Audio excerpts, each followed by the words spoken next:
Bonjour BG. Bonjour. Artiste installé à Vintabren, au cœur du Pays d'Aix, aujourd'hui présente au SIAC. Alors quel intérêt pour vous d'être sur le SIAC? Le SIAC est un salon qui se développe et qui est connu en France nationalement et commence à être connu internationalement.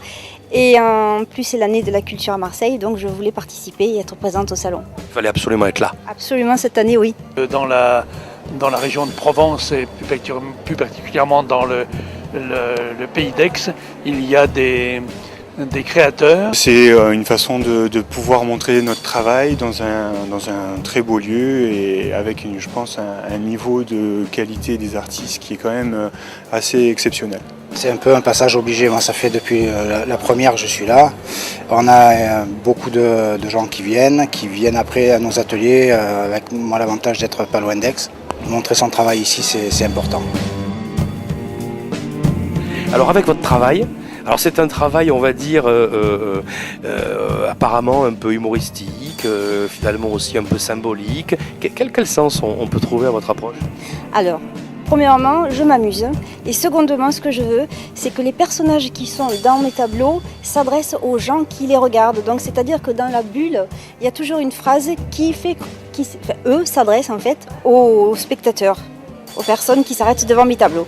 D'accord. Donc les tableaux nous parlent, mais c'est vous qui parlez quand même là, parce que c'est vous qui écrivez les bulles. Oui, c'est moi qui parle. Et puis surtout, je ne veux pas de normalité. Je déteste la normalité. C'est moi. En fait, les tableaux, c'est moi. Sans prétention, c'est moi, voilà, oui. Avec D'accord. mon côté un peu fou de temps en temps et cynique des fois. Dans une société difficile comme la nôtre, d'abord on peut sourire et puis on peut réfléchir. Voilà, absolument. Ouais. Et puis surtout, ce que je veux, c'est que les personnes s'arrêtent et commentent et se souviennent de mes tableaux. Qu'ils aiment ou qu'ils n'aiment pas, c'est pas du tout important, mais ce que je veux, c'est arrêter les gens et les faire réfléchir, les faire rire, voilà, les rendre heureux ou peut-être en colère, mais les faire vivre. Alors un travail tourné sur la pierre, sur la matière, avec beaucoup de noblesse. Pourquoi cet amour de la matière que vous travaillez en laissant quand même des côtés bruts? J'ai toujours travaillé dans cet esprit quoi, de sculpture presque trouvée dans une fouille, l'esprit voilà, quoi,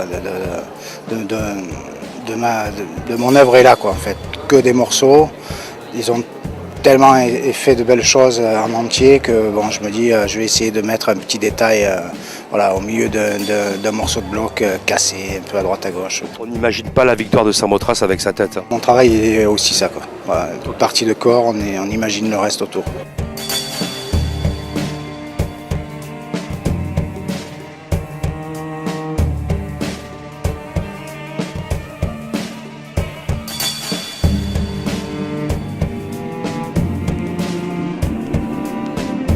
J'aime pas être limité dans mes choix, donc je veux pouvoir faire tout ce que je veux sur une matière que j'adore.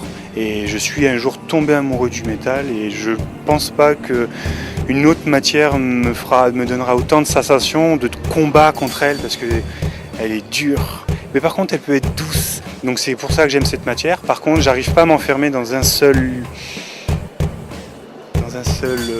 élément, donc j'ai besoin de collage, j'ai besoin de peinture, j'ai besoin de graver, j'ai besoin de brûler, j'ai besoin de faire plein de choses et c'est pour ça qu'aujourd'hui je travaille sur ce métal parce qu'il me permet de faire tout ça.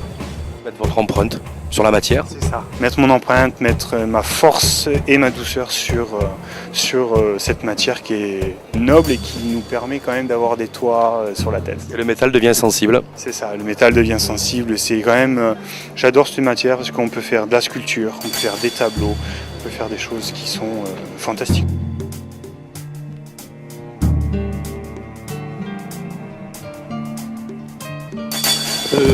Je travaille au quotidien dans mon atelier à Bouc-Bel-Air avec des matériaux qui sont des matériaux que je choisis, qui me plaisent.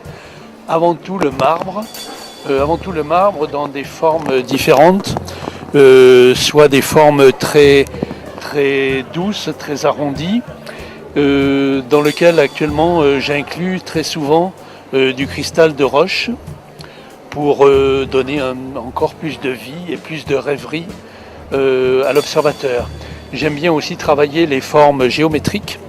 Ici, par exemple, une forme dans un marbre de Belgique, qui est une forme qui est évolutive, qui peut, selon le moment, on peut la modifier et lui donner un aspect différent. Rigueur et géométrie donc?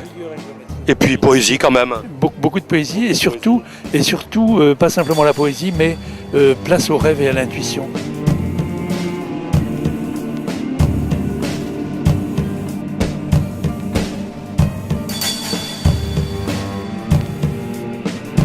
Il y a une démarche de peintre dans mon travail, il y a une démarche de plasticien parce que j'aime donner du volume.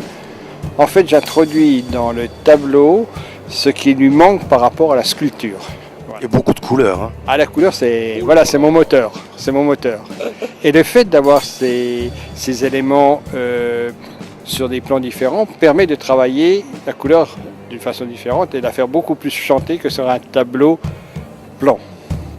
Et puis de la géométrie, finalement. Un hommage à nos maîtres contemporains peut-être? Ah oui, moi je suis issu de Mondrian, de Malevich, Du Bauhaus peut-être aussi. de Bauhaus bien sûr, avec Kandinsky qui était très géométrique à une époque aussi, et puis Herbin aussi. Et bon, on rajoute de la rondeur quand même, hein. On retrouve un peu des formes finalement assez poétiques, assez souples, une géométrie quand même un peu pacifiée. Ça dépend des périodes, oui, ça dépend des rencontres peut-être aussi, voilà, dans la vie, ça joue aussi, et puis ça permet de travailler encore une fois différemment la couleur. J'aime bien chercher des formes, des montages qui me permettent après d'avoir une autre approche de la couleur. Et puis beaucoup de matériaux, hein, du plastique, de l'acrylique, du bois. Oui, du crépi. Du crépi. L'image numérique même. C'est le rapport que nous puissions avoir, c'est-à-dire l'homme et la télévision aujourd'hui. Et donc il ne s'agit pas d'une critique c'est plutôt un constat que je fais du média et de l'homme en général face à ce média. Alors votre télévision, elle a tout mangé. Elle a mangé la consommation, elle a mangé la religion, elle a mangé la représentation, elle a mangé l'imaginaire, elle a tout englobé. Tout est dissous dans le média, hein, donc, et qui en fait c'est peut-être digéré pour nous être rendu d'une autre manière. Et en fait on n'a plus le choix, donc on subit ce qui nous est donné à manger au quotidien au travers de ces médias. Je ne suis pas là pour donner des leçons, mais je suis là pour dire regardez ce qu'on est devenu, quoi. Alors, un travail quand même extrêmement précis, beaucoup de couleurs, l'usage aussi de matériaux de recyclage, une très très belle diversité plastique. J'essaye de tout à garder ma touche picturale, connue jusqu'à maintenant avec les paysages provençaux. Là. Donc je garde cette touche et je travaille donc sur ce sujet qui est la télévision.